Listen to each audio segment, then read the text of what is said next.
I used to think the worst moment of my life would be the one where someone found out. I was wrong. The worst moment was the 11 seconds before anyone looked away, when the music was still playing, when his hand was still on my waist, when 180 people had already understood everything and were waiting to see what I would do next. I told myself for 3 months that what I did with Damian was not about wanting to hurt Elliot. I told myself it was about needing to feel like I still existed. I was standing in a wedding veil in front of everyone I had ever loved, lit up on a ballroom screen, proving for 42 seconds that I had existed, in exactly the wrong way, at exactly the wrong time, because my husband had chosen the moment carefully and let the footage do the rest. My name is Leandra Voss. I am 29 years old, and I have spent 7 years making other people's events feel exactly the way they imagined them. Event planner at Meridian Events, the woman who arrives at a venue before the florist, who memorizes every seating chart, who reads a room's temperature the way a doctor reads a chart, quickly, precisely, without sentiment. I am good at this. I have always been good at this. On the morning of my wedding, I sat at the vanity mirror in the bridal suite of the Harlow Hotel and tried to apply the same calm inventory to the woman looking back at me. Vera was behind me, working the veil into position. The garment bag hung on the wardrobe door, white nylon, the gauze inside visible as a soft ridge through the fabric. Outside, the city was 9 floors below the south window, its noise reduced to something that sounded like patience.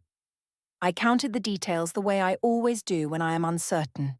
The mirror's gold frame, the temperature of the morning light, the weight of the earrings still in my hands, the faint smell of the hotel's linen spray on the chair cushion beside me. I was checking that I was still there. Elliot texted at 9:12. He wrote that he would see me at the end of the aisle. 12 words. I read them twice and put the phone face down. 2 weeks before today, he had sat across from me at the kitchen table and asked if there was anything she needed to tell him before everything became official. He said if there was something she was holding back and he found out later, after the vows, after the guests had gone home, the marriage would begin with a different kind of foundation than either of them deserved. He was not threatening. He was building. Even that conversation he had framed as a structural concern. I told him I had never been more certain of anything. I looked him in the eye when I said it. At 9:47, the phone in the vanity drawer buzzed. 3 words, from a contact I had not saved under its real name. I read them once and silenced the notification without deleting the message. Vera asked if everything was all right. I said it was a vendor confirming the photography arrival. The real beginning was 3 months before the wedding, at a rooftop bar called Crest, on a Thursday evening in late autumn when a gathering of 6 became a dinner of 2 after everyone else found reasons to leave early. I had known Damian Karev for 4 years. We were together for 2 of them, before Elliot, before the engagement, before I understood what it meant to have someone organize a future around you with the precision of a person who took everything seriously. Damian was a freelance photographer who filmed and captured and documented because a lens was how he processed what was in front of him. Not for archives or evidence, but simply because he could not experience a moment without recording it. He asked questions in the same way, directly, with his full attention on the answer, no plan behind the question except genuine interest in what she would say. On the Crest rooftop, with the city below and the air cold enough to make the distance between 2 people feel deliberate, he asked what I needed that I was not getting. He asked it without setup or motive, the way someone asks when they are not afraid of the answer. I laughed at how direct it was. Then I answered it. I said I needed someone to be in the room with me rather than across the room thinking about the next room. He said he understood that. He looked at me in the way that had always registered as something specific in my chest, not through a lens but through his eyes, present and held. I told myself it was just a conversation. A conversation is not a decision. 2 weeks later, I went to his studio under the logic of a client referral I never intended to follow through on. This was the kind of lie I had learned to build with structural detail. Client name, project type, realistic delivery window. The studio was on the ground floor of a converted warehouse building and smelled of developing solution and old brick and the warm mechanical smell of equipment that had been running all day. His bookshelves lined the east wall. A phone was propped against a lens case on the third shelf, angled toward the center of the room, charging, he said, because the desk was full. I believed this because I was not thinking about the phone. I was thinking about the fact that when I came through the door, he had crossed the room to reach me before he finished what he was doing. What happened there was a compromising situation I have no interest in framing as anything other than a choice I made and stayed present for. Whatever the footage contained, 42 seconds captured on a phone I had not noticed was recording. It was not an accident of circumstance. It was the consequence of decisions I made, in sequence, over the course of 3 hours, in a room where I was exactly where I had agreed to be. At 11:48 that night, Damian's phone completed its automatic backup to a shared cloud photography folder. The folder had been set up 28 months earlier when we were a couple working on a travel project. His photography, my coordination, and we had linked accounts for the shared file access. When we ended, I forgot to unlink mine from his. The backup ran. The file was labelled with a date and an address. His building, that evening. The thumbnail was not explicit, but it was sufficient. In the weeks that followed, I told myself what I had done was not betrayal. It was a correction. Elliot had taken the civic commission without a full conversation because he assumed pride was enough. The Sunday walks had changed. He still came, but he was sometimes on his phone, sometimes calculating something quiet in his head, present in body and elsewhere in attention. I had been naming that difference for 7 months without saying it aloud. That was the thing I was genuinely right about, and it did not make the rest correct. 3 weeks after the studio, on a Tuesday evening, Elliot came home to find my laptop open on Damian's portfolio website. The browser tab showed the exact title of the portfolio page, which he read before he closed the lid. He sat across the kitchen table and asked whether the wedding photography had been finalized, because he had not seen a signed contract in the shared planning folder, and he wanted to confirm the deposit had cleared before the venue timeline closed.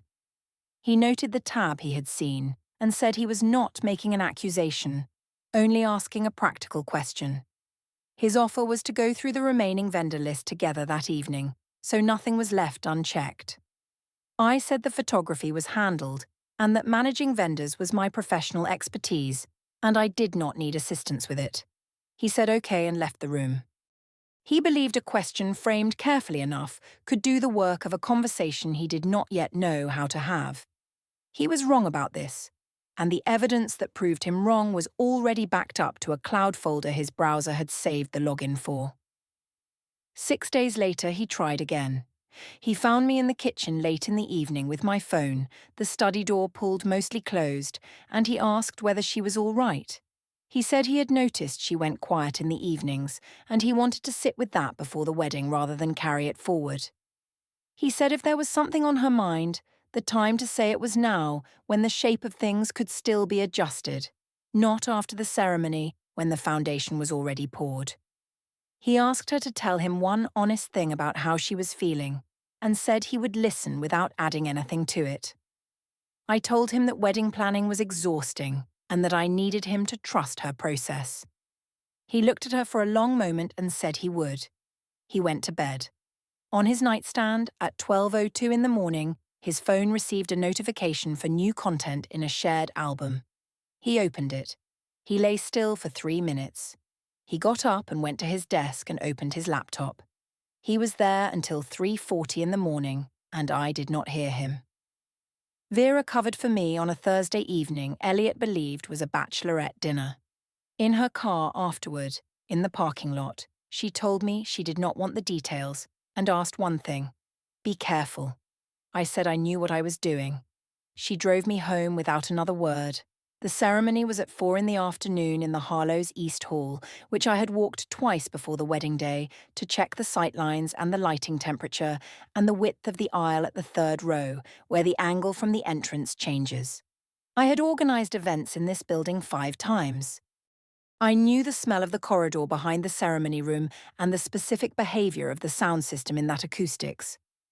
Before the guests had finished settling into their rows, Elliot came to find me in the corridor outside the ceremony hall for less than 90 seconds. A moment not accounted for in the schedule, which meant he had created it deliberately.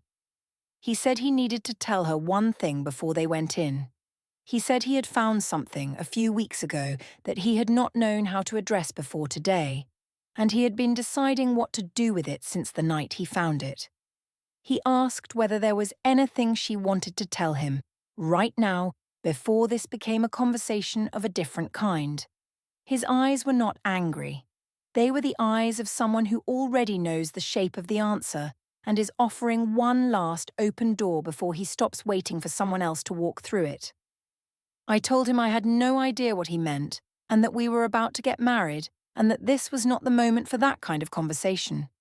He said okay. He held my gaze for 2 seconds. He went back inside. I stood in the corridor for 10 seconds and told myself he was anxious. That all grooms were anxious. The coordination assistant touched my arm and said it was time. I walked down the aisle and felt, for the first time all day, exactly present. This was what had been missing in the bridal suite, at the vanity, during the 12-word text, the sensation of being the specific destination in a room of people who had turned toward me at once. 180 of them. I reached the altar. Elliot was there and he looked at me with the attention of someone who had prepared for this moment at length and was now inside it, holding it carefully the way he held everything that mattered to him. He took my hands. I said yes. I meant it in every part of myself I could access at that moment.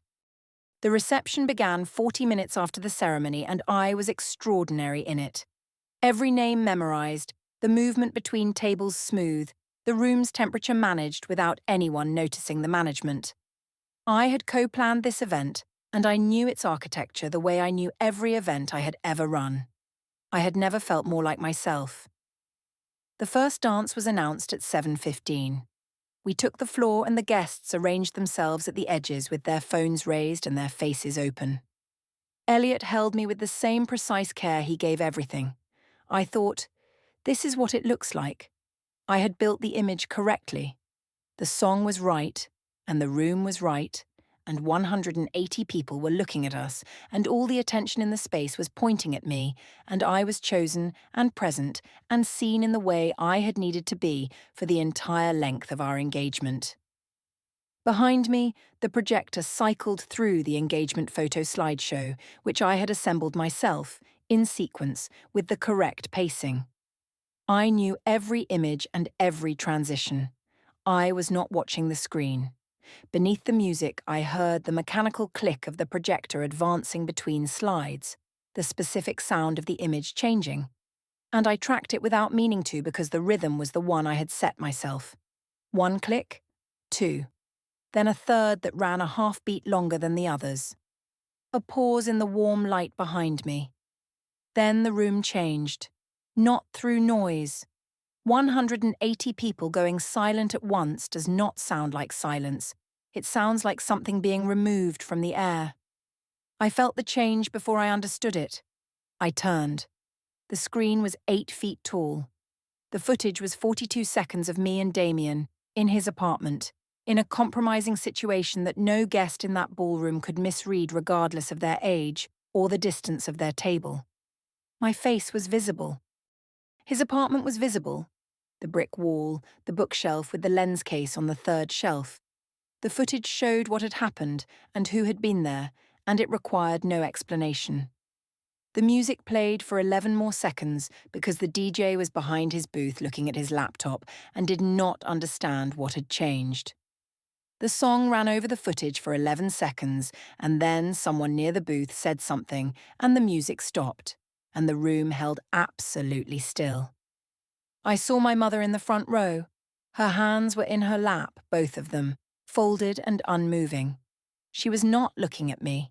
She was looking at the floor 2 feet in front of her chair. Then I looked at Priya, Elliot's sister, in the 3rd row. And what I saw on Priya's face was not shock, not confusion, not the response of someone seeing something unexpected. It was the composed expression of a person who has been waiting for a specific moment to arrive and is now watching it. She was not looking at the screen. She was looking at the room. She had already seen the screen. She had known what was on it. Elliot released my hand. He did not look at the screen. He looked at me across the few inches between us and said, low enough that only I could hear, that he had wanted her to understand what he had understood. His voice did not shake. He had been carrying this for 3 weeks, and it had had time to settle into something past the acute register of grief and into something calmer and more decided. He stepped back. He took his jacket from the head table. He walked toward the ballroom exit with the unhurried pace of someone completing an action he had thought through at length. He did not look back. The door opened and closed with the sound of a mechanism completing the single function it was designed for. The screen went dark. I stood on the dance floor for 6 seconds. The projector light faded and the room held only candlelight. All 180 people were looking at me, and the veil caught the candlelight, and I was the most visible I had ever been. I had spent 7 months trying to feel urgently, specifically seen. The sensation was nothing like what I had imagined. Vera found me 12 minutes after the screen went dark, in the corridor outside the ballroom, and guided me to the elevator without asking anything yet.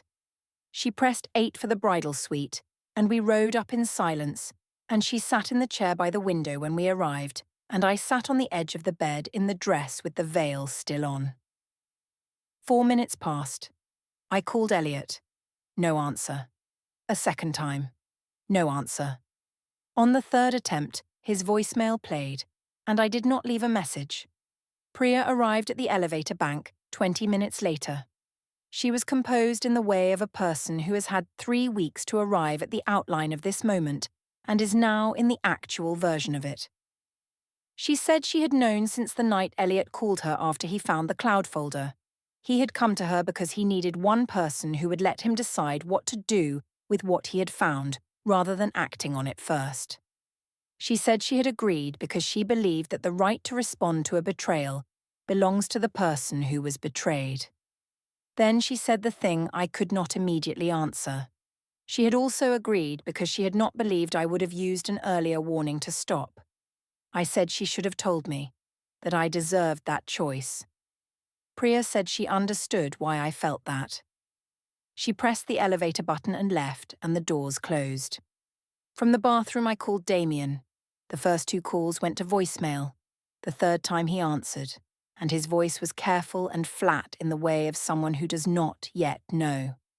He asked how it went, meaning the wedding, and the complete absence of information in the question told me he had played no part in what Elliot had done, that the USB drive and the slideshow and the timing were Elliot's alone.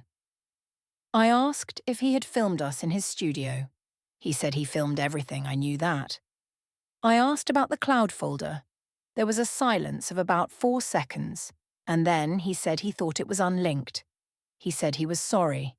He said it would probably be better if they did not speak for a while. He said this in the measured tone of a person setting something down carefully so they can step away from it. 3 days later, I went to the apartment. My key still worked. The space was clean and undisturbed, and my belongings were exactly where I had left them. But specific things were missing.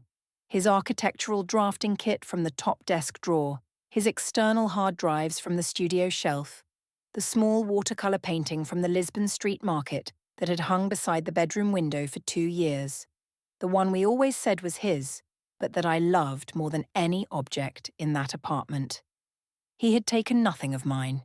He had removed only what was his, without disturbing anything else, with the precision of a man who had thought through the action and done only what the action required. This was not anger. This was the silent decision marker, the action that had replaced the conversation he had stopped planning to have. I set my keys on the hook by the door and stood in the clean apartment and understood, for the first time without covering it with something else, that the direction of travel had been decided before today and probably before the wedding and possibly before the night he found the cloud folder.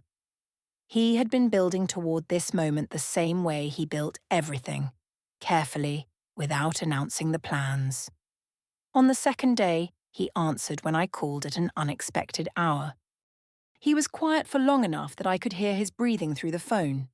He said he had booked a restaurant for the Tuesday after the honeymoon, the one on the river, the one we had walked past on Sundays and said we would try someday, and he had made the reservation 2 months ago as a small private surprise for after the ceremony. He said it without framing or context, the way a person says a thing that has nowhere else to go. He was not weaponizing the restaurant. He was simply a man whose marriage had been taken apart and who had a reservation for Tuesday that he did not know what to do with. I could not access this understanding at the time. I heard it as performance, as the kind of detail a person deploys to make someone feel guilty. And I told him that if he had been present during those Sunday walks in the way she had needed, maybe the conversation she required would have happened before it became what it became on a ballroom screen. He hung up without responding. He was grieving in the only register he knew, the quiet, organized one. I had met his grief with a counter-argument, because that was what I always did when the honest answer required something from me I was not prepared to give. I drove to Conrad Marsh's house 4 days after the wedding because I could not reach Elliot directly and believed his father would mediate. Conrad opened the door, made coffee, and sat across from me at the kitchen table with the specific unhurried calm of a retired man who has spent his retirement learning things he wishes he had understood at 30. He said that in 40 years of marriage, every time he had failed Elaine, through pride, through overwork, through the sustained belief that building the life was the same as being in it, Elaine had told him directly. She had said, "Conrad, I need you to hear this, not fix it." He said he spent 15 years learning the difference between those two operations. He asked me one question: whether I had told Elliot clearly, in words, at a time when there was still something to be done about it, that I was in pain inside the engagement, not through behavior, not through choices that required footage to explain. In a sentence when the window was open. I did not answer. Conrad nodded and stood and refilled my coffee and said, "I thought so." He said it without verdict, as a man who recognized a specific pattern because he had been on both sides of it. On the 5th day, a letter arrived at my mother's address from a firm I did not recognize. Inside was a single page, a case number, both our names, and the word petition in the 3rd line. I sat at my mother's kitchen table and held the envelope for 17 minutes before I opened the rest of it. The first hearing was in 14 days. I drafted the Instagram post on the 3rd morning at Vera's apartment, sitting at her kitchen table with coffee that had been made without reference to my preferences. I wrote about what it means when intimate footage is deployed as a weapon at a moment of maximum vulnerability. I wrote about the cruelty of engineering a public spectacle at the site of a celebration that the targeted person had trusted and planned. I wrote about a woman's right not to be made a projection screen at her own wedding by the man who promised to protect her. I did not mention Damian. I did not acknowledge the affair, or the cloud folder, or the 3 months of careful decisions that preceded the 42 seconds on the screen. The post was truthful in its description of the wedding and a lie of omission about every condition that had made the wedding possible. I pressed post at 8:43 in the morning. Vera read it before 9. She came in person rather than calling because some conversations require presence, and she knew the difference. She sat across from me at her own kitchen table and said she had covered for me for 3 months because she had believed she was holding space for a friend, navigating something real and private that might resolve itself. She said she understood now that she had been covering for a performance, a version of events Lena had been constructing about herself that required Elliot's limitations to carry more weight than her choices. She said she could not be the alibi for a public statement that described one half of a situation and omitted the half that made the situation make sense. She said the friendship was not over, but she could not be inside it right now. She said this with the kind of grief that is more permanent than anger. She held out her apartment key. I took it. She asked me to be gone by Thursday. I texted Damian after Vera left and asked him to confirm in writing that the cloud sync had been accidental, that he had not understood the file would reach Elliot's account, that the shared folder had been an oversight neither of them had managed correctly. He replied after 47 minutes. He said he was sorry for the cloud folder situation. He said he was leaving soon for a photography residency abroad that he had booked months before any of this happened. He said he hoped things landed somewhere good. He had put a period at the end of every sentence. There was no future tense anywhere in the message, and I read it 4 times looking for one. That afternoon, I contacted a journalist I knew through event work, a writer at a local lifestyle publication who had covered 3 of my clients' events and who understood how public narratives were shaped. I described what had happened at the wedding as a deliberate public humiliation campaign, a calculated act of surveillance, a compromising situation obtained from a shared account she had never authorized her husband to access for the purpose of exposure. I did not use the word illegally, but the implication was clear and I meant it to be. The journalist took notes. Her editor logged the call at 2:14 in the afternoon. 3 days later, a formal letter arrived from Elliot's attorney's office. It quoted 7 words from my Instagram post. Exactly. It quoted the journalist call as logged by the publication's editor with the time and duration noted. It asked whether I intended to continue making public statements that contradicted documented facts, and it advised that if such statements continued, additional documentation would be filed as an addendum to the existing petition. It offered one option for my participation: a response through proper legal channels with whatever counter-documentation I wished to submit. I called Elliot directly. He answered. I said he had violated my privacy and that accessing a personal shared account without her authorization for the purpose of gathering material was not the same as evidence. He asked, with the specific patience of a man who has rehearsed a question until it is precise and clean, whether I disputed that I had been in Damian's apartment that evening of my own free will. I said that was irrelevant to the question of how the footage had been obtained and used. He said the court would determine relevance. He said he would handle everything that needed to be handled through the correct process, going forward. His voice was not threatening. It was the voice of a man completing something he had started 3 weeks ago and was now in the final stage of. He hung up. On Tuesday morning, I went to his firm without an appointment and gave my name at the front desk and said I needed to speak to the attorney handling the Marsh dissolution. The receptionist said she would check on availability. I sat near the window for 11 minutes with a glass water carafe on the table beside me and the street visible through the plate glass below. The receptionist returned with a business card and the contact email for formal inquiries and a pleasant apology that the attorney was not available without prior scheduling. I took the card. I left. That night I searched my own name and found a news article published 3 days after the wedding. 4,200 reads, a photograph of the Harlow Hotel exterior taken from the street at ground level, and a quote from a guest I had never spoken to who described the moment the music stopped. My name was in the 3rd paragraph. The hotel name was in the 2nd. I was the most widely circulated version of myself I had ever been. I had spent 7 months trying to feel specifically, urgently real inside a relationship that felt like it was built for a version of me that was quietly disappearing. I had believed that managing how things appeared was the same as controlling what they were. That Damian looking at me, present, immediate, without a plan attached, was proof I still existed. What I understood now, sitting in Vera's borrowed kitchen with the sublet listing open on my phone, was that visible and genuinely seen are 2 entirely different categories. and I had spent 3 months confusing them, paying for the confusion with the one place in my life where I had actually been seen, consistently, quietly, in the form of a coffee order remembered every morning for 3 years.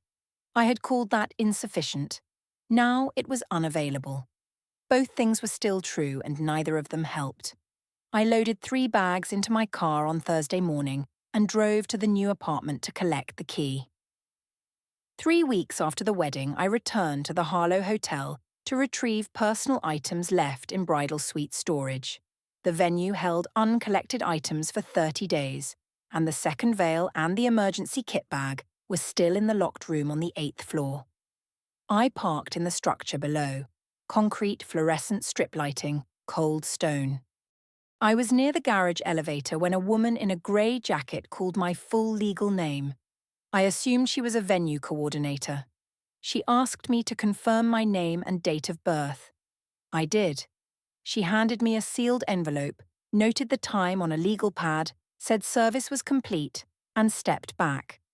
The envelope held a petition for dissolution of marriage with temporary orders already active, a freeze on the joint credit account, temporary exclusive occupancy of the apartment granted to the petitioner, an asset division schedule, and the first hearing date 9 days forward. Behind the petition was an evidence annex with 4 entries. The cloud sync log with my account listed as the linked recipient, a screenshot of my Instagram post, the journalist call as logged by the publication's editor, and the text exchange from the day I sent the long message and he replied in 3 words. Every item in the annex was something I had produced or left open. The cloud folder was mine. The post was mine. The journalist call had been logged by a third party before I finished speaking. I read the first page twice. My attorney told me the following day that the privacy argument would not survive discovery. She asked what I wanted to achieve. I said I wanted people to understand what had been done to her. She asked what, specifically, had been done to her. Closure snapshot. The new apartment is 5th floor, loading dock view, no coffee on the counter because I have not established that habit here.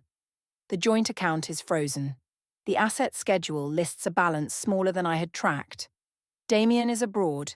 His final message ended every sentence with a period and contained no future tense. Vera called once to ask if I was eating. 2 clients redirected their contracts. My firm kept me on and moved me to back office coordination. The article has 4,200 reads. The garment bag is in the hall closet, still zipped. The screen went dark and what was left was just the room, and all the people in it, and me standing in the middle of it in a veil that had already become something other than what I thought I was wearing it for.